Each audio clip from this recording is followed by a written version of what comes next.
First tonight, what's being called the Amazon's Chernobyl, an $8 billion battle that's pitted one of the world's biggest oil companies against some of the most vulnerable tribes of the Amazon.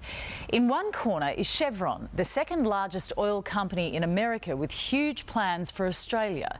In the other, fighting on the Indians' behalf, is Zoe Tryon, the daughter of Melbourne fashion designer Dale Tryon, who was once one of Prince Charles's closest friends. From Ecuador, Mike Munro brings this powerful investigation.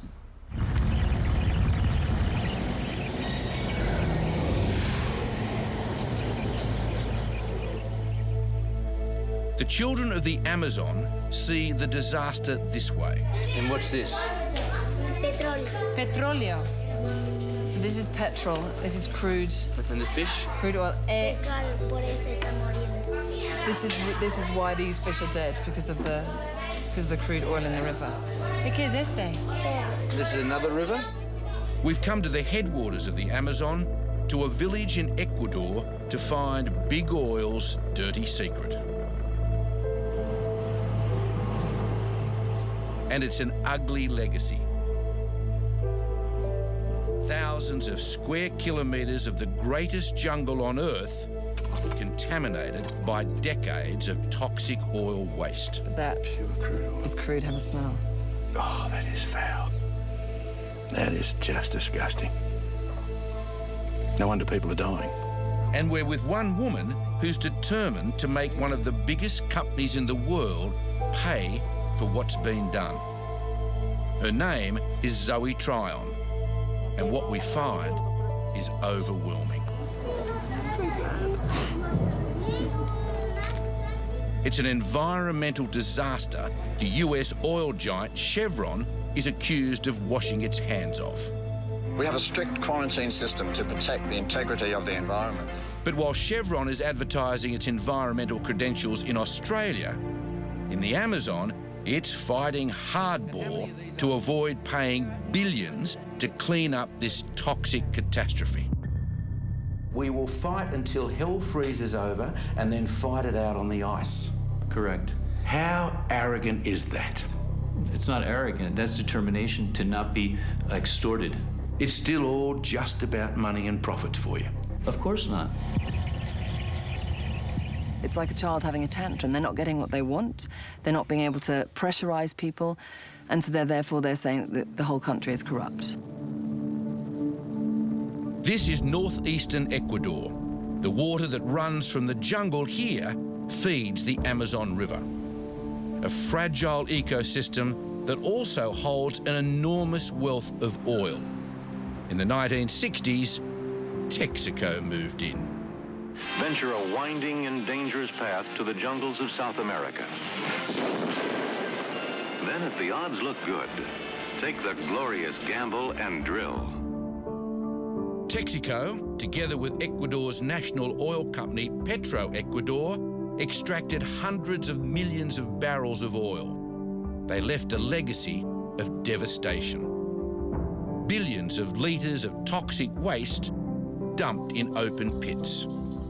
For decades now, they've been leaching straight into the rivers. Agua para tomar ni para bañar. We're now living an impossible life. We have no water to drink, no water to bathe in. And in the case of the children, we've got so much illness here. I'm sorry, I'm getting all emotional. So sad. Anthropologist, aristocrat, activist. Thank you, Vince. The Honourable Zoe Tryon is the daughter of a British lord and Melbourne fashion designer Dale Tryon. So you know what the situation I know, it's horrible. It's heartbreaking. These days, when Zoe's not in Australia, she's in the Amazon. Well, Mike, this is one of 956 waste pits left by the oil company. 5 years ago, she came here and vowed to take the case of Ecuador's Indian tribes to the world. So this is another pit that the oil company never cleaned up. Yes. And again, seeping into the water table Yes. of the Amazon. She's exposing the toxic waste left during the extraction of the oil, much of it in deep, unlined pits around Indian villages. This is one of those pits. And you look at it today and you think it's fine.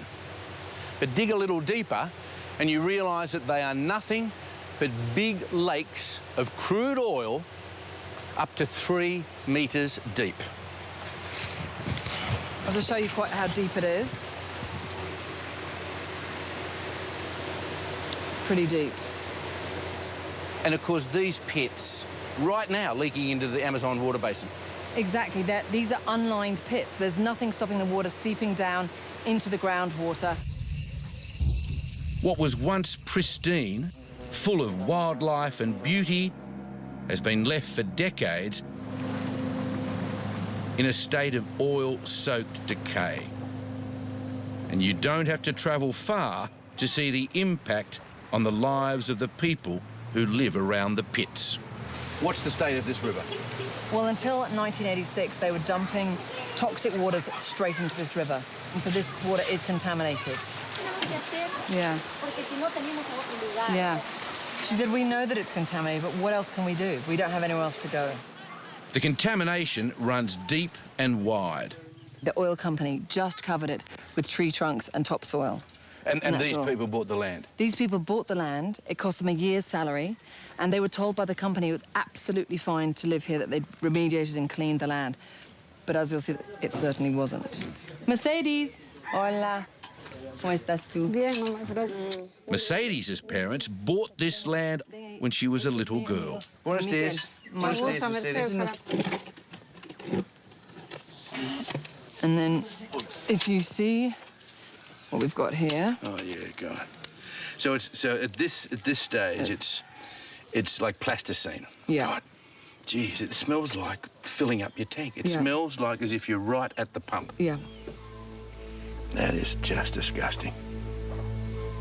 No wonder people are dying. The Indians of Ecuador blame oil pollution for an increase in cancers, birth defects, and miscarriages. Mercedes has a shocking skin condition which she says is irritated by the contamination. Okay. Dear me. You poor thing. In another village, the chief of the Cofan people lost 2 sons. His older boy died after one of the toxic pits overflowed into the river.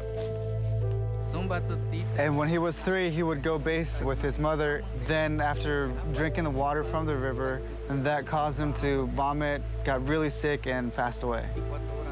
We didn't even have enough time to take him to get help.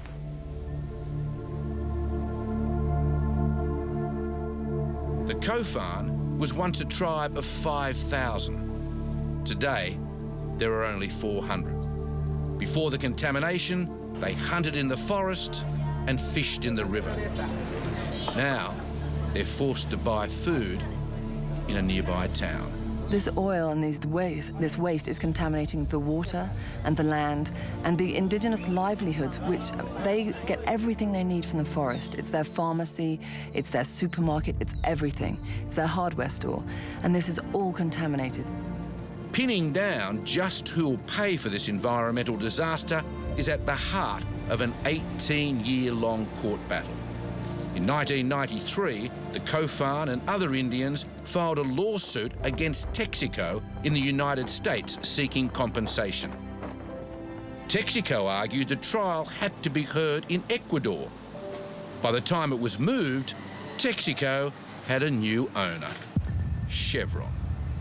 You didn't want to have the case in America initially. You wanted it in Ecuador. I think you're confusing Texaco and Chevron. Texaco is not Chevron. Chevron was not a party to the lawsuit in the United States. Mr. Craig, we both know that when Chevron bought Texaco, it also bought Texaco's problems. And we both know the class action was in process when Chevron bought Texaco. And you and I both know that you also bought the class action. Forgive me, Michael, but you're absolutely wrong. Chevron's argument that it can't be held responsible was rejected by a court in Ecuador earlier this year. Chevron was found absolutely responsible for cleaning up Texaco's Amazon mess, and to the tune of $8.6 billion. The Ecuadorian sentence, the verdict that came out, is an illegitimate sentence, the product of a profoundly corrupted process. It has no applicability in any court that respects the rule of law. Chevron has no intention of paying the $8.6 billion and is appealing the decision. It claims Texaco cleaned up what it was legally obliged to. It blames the state-owned Petroecuador for the toxic waste that was not cleaned up and additional pollution after Texaco left. And Chevron rejects any suggestion that toxic lakes are poisoning those living near them. We don't believe that there's an epidemic of cancer or any other diseases as a result of oil. Of course you don't.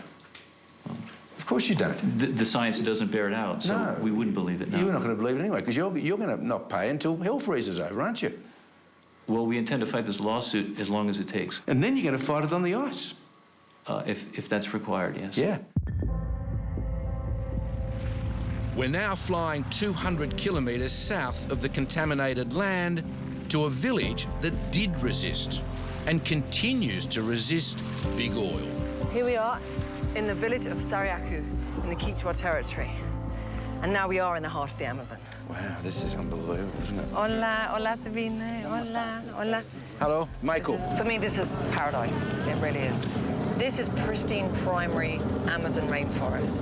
And, you know, this is what the Cofan territory would have been like 40 years ago. Here, there is no contamination. They still hunt in the forest, fish in the river. You can safely swim in the water. You can drink this? Yes. Beautiful. And the oil companies want to come here and do what happened there here. Destroy it.